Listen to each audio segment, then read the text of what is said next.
Terminator Dark Fate was released on the 23rd of October in the UK and is the sixth instalment in the Terminator franchise. With Linda Hamilton returning and reprising her iconic role of Sarah Connor, and Arnold Schwarzenegger returns once more as the T-800. James Cameron also returns to the franchise since T2 in 1991, after retaining the rights to the franchise he created 35 years ago. This time as co-story writer and as producer, while Tim Miller, director of Deadpool, is given the directing duties. Both James Cameron and Tim Miller state that Dark Fate is a direct sequel to T2 and has disregarded the previous three sequels in the series. The filmmakers promised on a stack of Bibles that with Dark Fate the series is going back to the more mature violence of the first two films. The film is set in 2020 in Mexico City. From the future we see the arrival of a cybernetically enhanced woman called Grace, played by Mackenzie Davis, and an advanced shape-shifting Terminator Rev 9 model, Gabriel Luna. We then find Danny Ramos, Natalia Reyes, and Danny's brother Diego, played by Diego Boneta, working in a factory. The Rev 9 infiltrates the factory and attempts to kill Danny, but is temporarily stopped by Grace, whose mission is to protect Danny, as she is vital to the survival of the human race in the future. As the future is not set, the war between humanity and the machines is inevitable, and for the last 20 years Sarah Connor has been hunting down and destroying the last of the Terminators Skynet sent through before Judgment Day was stopped. And one still remains, a T-800 who has now aged and for years has blended into society as a human.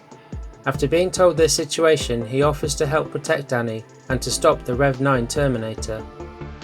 When it came to the first three sequels, I found them to be a disappointment compared to the first two films. Rise Against the Machine had similar beats to Terminator 2, but also started to send the franchise in a different direction and tone. Plus fans weren't asking for another film, and I certainly wasn't, which is why I think it wasn't as successful.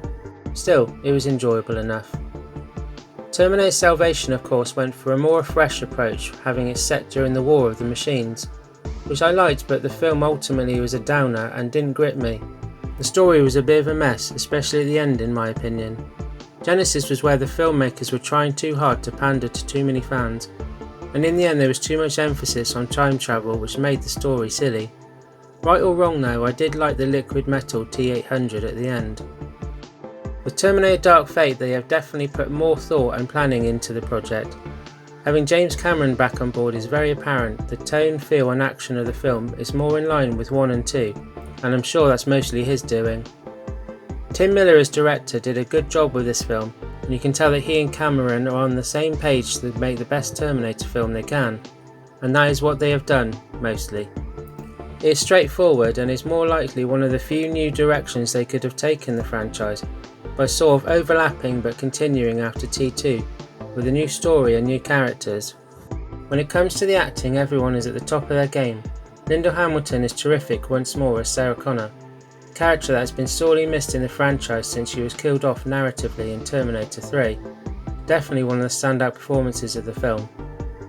Arnold Schwarzenegger is great once again as another T-800. He's played the character so long he can probably play the role in his sleep. He looks great and has spot on comedic timing as well. Mackenzie Davis is very good in the role of Grace. For this film she shows she can hold her own as a lead, as well as when she does the action scenes, and also brings just enough emotion to her character when she needs to. Natalia Reyes as Danny Ramos is fine in her role. 1 or 2 times she came across as annoying, but most of the time brings conviction and gradual strength to her character. Gabriel Luna is good as the Rev 9 Terminator, cold and without feeling like a Terminator should be, and at the same time showing the right amount of humanity when infiltrating at certain points during the film. My only issue is I don't think he comes across as menacing, and in the long term won't be very memorable within the franchise. This is because ever since we've had Robert Patrick as the T-1000 in Terminator 2, all of the advanced Terminators have been derived from that, and just enhanced versions. Yes, of course the Rev 9 can split himself into 2, and Luna gives a solid performance, but ultimately I think that's all he'll be remembered for, which is a shame. When it comes to the action, the film hits all the right beats for a Terminator film, which are very good, and were tense at times, especially the chase scene on the bridge in the first act. None of the action is put in for time filling's sake, only when it's called upon, which I was glad about.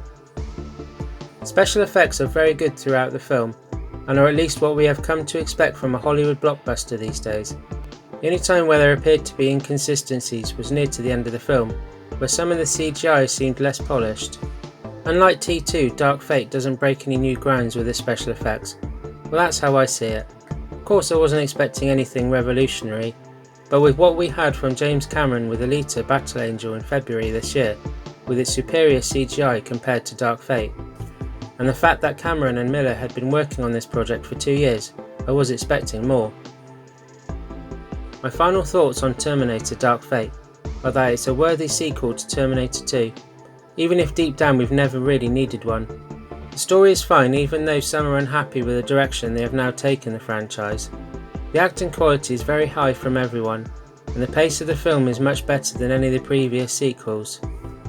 The action is done very effectively and not overblown like some of the previous entries. The special effects are very good during most of the film, and I like the idea that Grace is an augmented human, which adds something fresh to the franchise as well.